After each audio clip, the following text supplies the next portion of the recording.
So let's kick off by tackling the question that the organisers have asked us to address, which is where we are in the cycle. Rates came off a bit in the last few weeks, but does not seem to be the fear of the first quarter of next year that there seemed to be, certainly at this time last year. Matt, would you like to kick off? Where do you think we stand?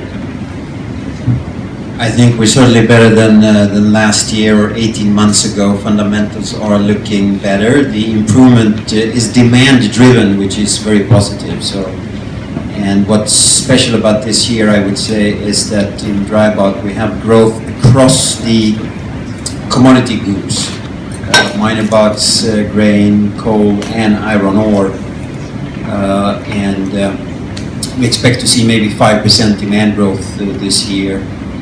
Net fleet growth is down to maybe net 5 minus 1.5 scrapping or 1.8% scrapping. So fundamentals are looking better, and that's what's driving demand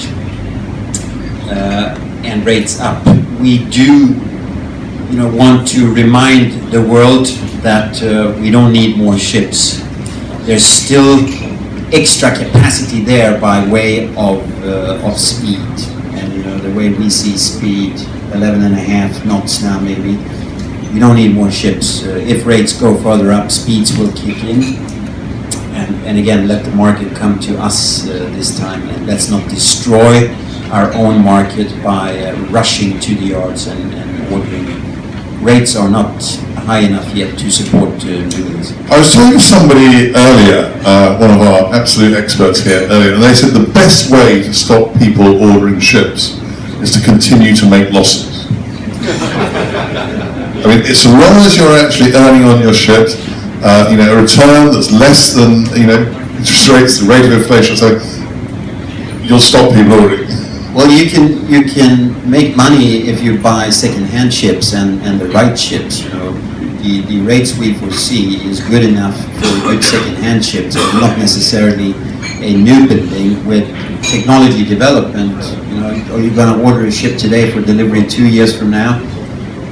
This is an old ship you're ordering today. It's really looking the same, basically, as it did 20 years ago. So I think if you apply proper, depreciation on new ships, it's very hard to make it work. We have had, reasonable rates for a couple of months. But, you need higher rates and for 20, 25 years to make a new building work. So don't go there. Ed, the sale and purchase broker's friend, a fan of second-hand ships? Big fan. Yeah. Where do we stand in the market? Well, talking about Q1, last year in Q1 I was fixing ships at £2.5 a day, and the reason I don't care what Q1 happens what happens in Q1 next year, it's going to be better than £2.5 a day, so I'm going to be happy. And it proved to be the best time to buy ships. It did. It was a pretty. Do you know what? The ships we bought in Q1 or Chinese New Year last year, I was panic fixing it, for a year at like £4.5, thinking, oh, thank God. And now I'm sort of thinking, okay, when does this charter run out? Because rates are at £9.5. Second-hand ships definitely still make much more sense, especially in handies where you spend more of your time in ports where you don't necessarily have so much, so you don't therefore have so much of a focus relative to big ships on speed and consumption. So the modern ships don't necessarily give you the long-term edge that you might need in other segments.